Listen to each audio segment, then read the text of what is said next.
Bismillahirrahmanirrahim. Jangan lupa subscribe ya. Jualan ya. Lah ini kan bahaya. Gak bunyi pun mulutnya dari Quran. Lah ini orang yang zalim namanya. Datang Ramadan nih, waktu-waktunya kita puasa, waktu-waktunya kita sholat malam, baca Quran, sedekah. Dia pula maksiat di bulan Ramadan. Zalim orang seperti ini. Inilah yang didoakan malaikat orang kayak gini nih. Apa doanya malaikat? Kata Jibril, ya Muhammad tolong ya aminkan doaku. Ya kata Rasul. Apa doanya wahai Jibril? Ragima anfu rajulin adraka Ramadan thumman salakha falam yughfar min dunubi. Celaka dan binasa orang masuk Ramadan, kemudian keluar Ramadan, satu dosa pun gak diampuni. Celaka dan binasa. Kata Jibril amin, kata Rasul amin, sahabat ikut mengaminkan. Kalau yang mengaminkan Rasul, yang berdoa Jibril, yang menyaksikan para sahabat, mustajab tidak? Pasti mustajab.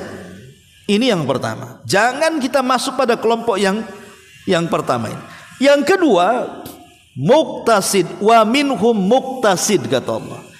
Tapi ada di antara manusia yang pertengahan. Puasa iya, taraweh pula kagak. Ya. Puasa gitu ya, gibah pula jalan. Puasa oke, maksiat kadang-kadang dilakukan. Lah itu pertengahan. Nah, ini pun masih bahaya yang pertengahan ini. Ya. Lah yang paling baik adalah sabiqum bil khairat, yang berlomba-lomba dia jadikan Ramadan itu ajang mesin untuk memproduksi pahala sebanyak-banyaknya dengan melakukan 7 amalan tadi. Syukur-syukur ibu bisa lebih ya, dengan zikirnya, dengan baca, dengan sholawatnya, dengan yang lainnya, maka itu lebih baik lagi, walaupun yang paling penting ini yang 7. Itu namanya sabiqum bil khairat. Dan ingat Bu, tidak ada waktu yang orang itu dimudahkan untuk berubah, untuk bertobat, kecuali Ramadan.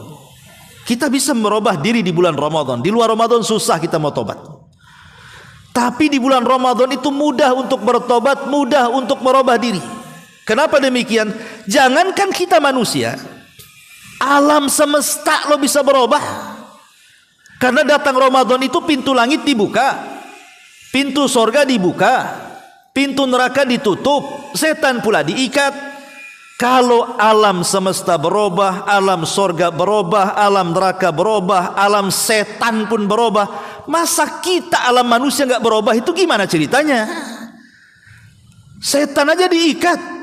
Ibu kalau punya musuh, nih suruh kelahi, musuhnya diikat Bu, kira-kira enak gak mentungnya tuh? Kan enak, musuhnya diikat tinggal pentung aja kan, dia pun gak ngelawan. Kita gak akan takut dengan musuh yang diikat, kita lebih takut dengan musuh yang lepas. Lah musuh kita setan sedang diikat, mentungnya mudah. Sehingga yang menjadikan sebab rusaknya kita kan dari setan. Lah setan terikat di bulan Ramadan, baik dengan bacaan Quran setan lari, baik dengan puasa setan lemah, baik dengan baca Quran taraweh setan makin tidak suka. Lah ini kan kesempatan bulan Ramadan itu untuk berubah. Ya, makanya kita lihatlah keajaiban bulan Ramadan ini. Entah fenomena apa saya juga nggak tahu. Kalau awal Ramadan, kalau dalam persepak bolaan itu namanya ya masih penyisihan Bu. Ya, penyisihan itu kan semua kesebelasan numplak di lapangan kan Bu ya. Nah, itulah babak penyisihan itu. 1 sampai 10 Ramadan itu babak penyisihan itu. Semua datang, yang hamil datang, yang punya bayi datang gitu ya. Sampai kalau seandainya masjid ini 2 lantai penuh dua-duanya. Yang lebih parah tempat sandal dikasih terpal Bu, nggak ada lagi tempat sampai ke belakang. Tuh kalau babak penyisihan tuh semua ke masjid. Tapi kalau sudah tanggal 10 sampai ke 20 itu semifinal Bu. Mulai tereliminasi satu hilang kan Bu ya kan? Hilang tuh, yang di lantai 2 udah turun ke bawah. Ya, yang di tempat sandal maju ke teras tuh. Itu fenomena apa tuh kira-kira tuh?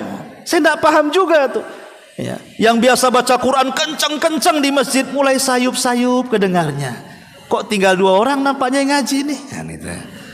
Sandal pun yang nggak centang perenang saking banyaknya udah mulai rapi karena tak banyak kan.